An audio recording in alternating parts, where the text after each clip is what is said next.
पाटील आले नाहीत का? सुनील प्रभू, रईस शेख, अतुल भातकळकर, अमित जनक, वैभव नाईक, रवी राणा, मनीषा चौधरी, लहू कानडे, बाबासाहेब पाटील, कैलास पाटील, देवराव होळी, प्रजक्त तनपुरे, बच्चू कडू, सुनील भुसारा, सहस्राम कोरोटे, प्रकाश आवाडे, हिरामन खोसकर, रोहित पवार, अजय चौधरी, विजय सिंग सावंत, विनोद अग्रवाल, अतुल बेनके, रमेश कोरगावकर, मुफ्ती मोहम्मद इस्माईल खलिक, कैलास गोरंट्याल, अबू आझमी, राजूभैया वगैरे, किशोर जोरगेवार आणि इतर काही लोकांनी भाग घेतला. त्यांची सगळ्यांची नावं मी घेत नाही. म्हणजे सर्व मान्यवर. अध्यक्ष महोदय, फेब्रुवारी महिन्यामध्ये आपण राज्याचा अंतरिम अर्थसंकल्प मांडला आणि त्यापूर्वी 20 फेब्रुवारी राज्यपाल महोदयांचं अभिभाषण विधिमंडळात झालं होतं आणि राज्यपाल महोदयांनी केलेल्या त्या अभिभाषणावर या सभागृहामध्ये 2 दिवस चर्चाही झाली आणि या चर्चेमध्ये सन्माननीय सदस्यांनी भाग घेतला आणि आपले विचार मांडले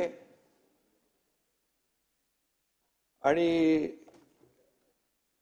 सर्वांनाच मी या ठिकाणी धन्यवादही देतो.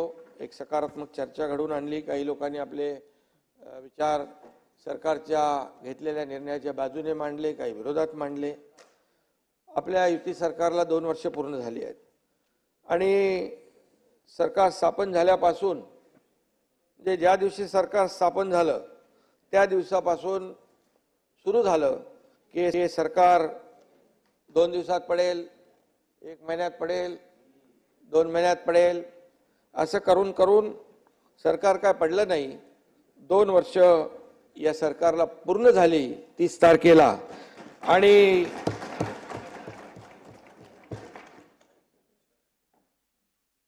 त्यावेळेस सरकार पडावं म्हणून अनेक लोकांनी पाण्यात देव ठेवले होते ते आणि म्हणून याच्यामुळे सरकार काही पडलं नाही.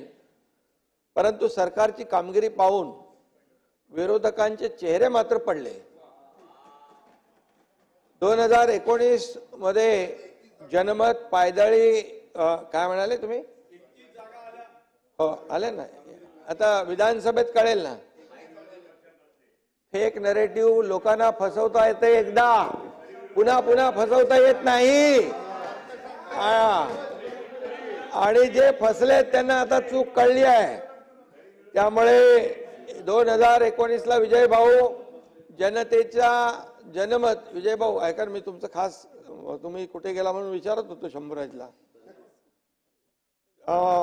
जनमत अवेरून पायदळी तुडवून महाआघाडीचं सरकार त्यावेळेस आलं.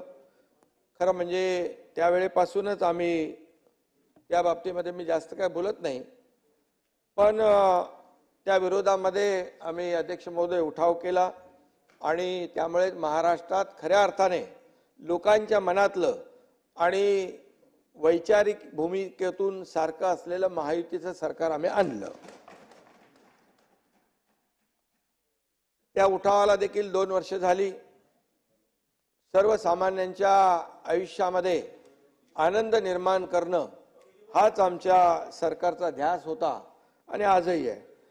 राज्याने अध्यक्ष महोदय आर्थिक, औद्योगिक आणि शैक्षणिक क्षेत्रात घोडदौड केली पाहिजे अशीच आमची इच्छा होती आणि आस होती. समाजातील विजयराव शेवटच्या घटकापर्यंत शासकीय योजनांचा लाभ पोहोचला पाहिजे यासाठी आमची धडपड होती. आपण पाहिली शेतकरी, महिला, युवक यांच्या चेहऱ्यावर समाधान आणि आनंद दिसावा ही तळमळ होती आणि त्या प्रयत्नांमध्ये गेल्या 2 वर्षामध्ये आम्ही कुठे कमी पडलो नाही.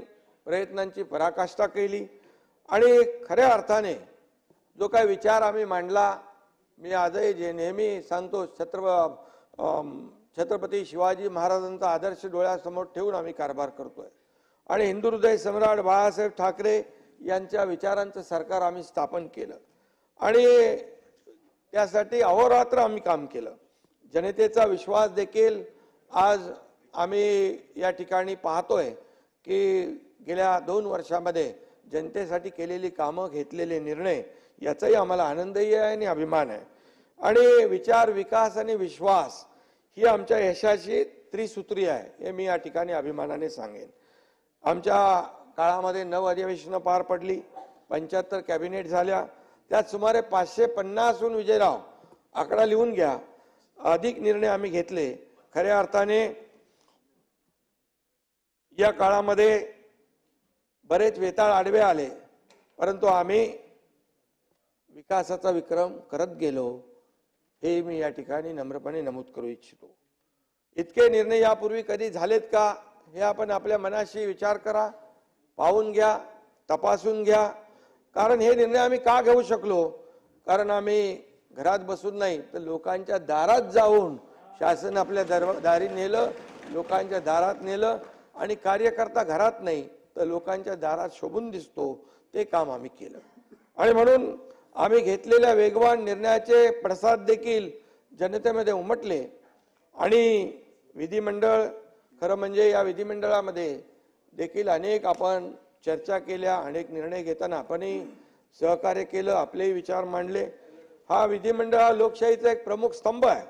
या सभागृहाचा सन्मान ठेवण्याची जबाबदारी आपल्या सगळ्यांची आहे. आणि म्हणून विधिमंडळामध्ये सदस्यांना दिलेल्या हक्काच्या आयुधांचा उपयोग तमाम जनतेच्या भल्यासाठी आपण केला पाहिजे. आणि या विधिमंडळाचा डेकोरम आहे, पावित्र्य आहे, जे काय ते आपण जपलं पाहिजे, अशी भावना आपल्या सगळ्यांची आहे.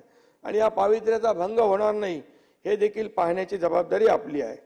खरं म्हणजे विरोधकांना आपल्या जबाबदारीचं भान आहे की नाही मला माहीत नाही, परंतु सभागृहाच्या बाहेर विरोधक नेहमी आम्हाला शिव्याशाप, 2 वर्षामध्ये एकही असा दिवस गेला नाही अधिवेशनाचा की पायऱ्यांवर बसले नाहीत आणि सरकारला शिव्या दिल्या नाहीत, सरकारवर आरोप केला नाही. परंतु सभागृहात देखील तुम्ही आता शिव्या द्यायला लागलात. सभागृह हे सभागृहात देखील होतंय.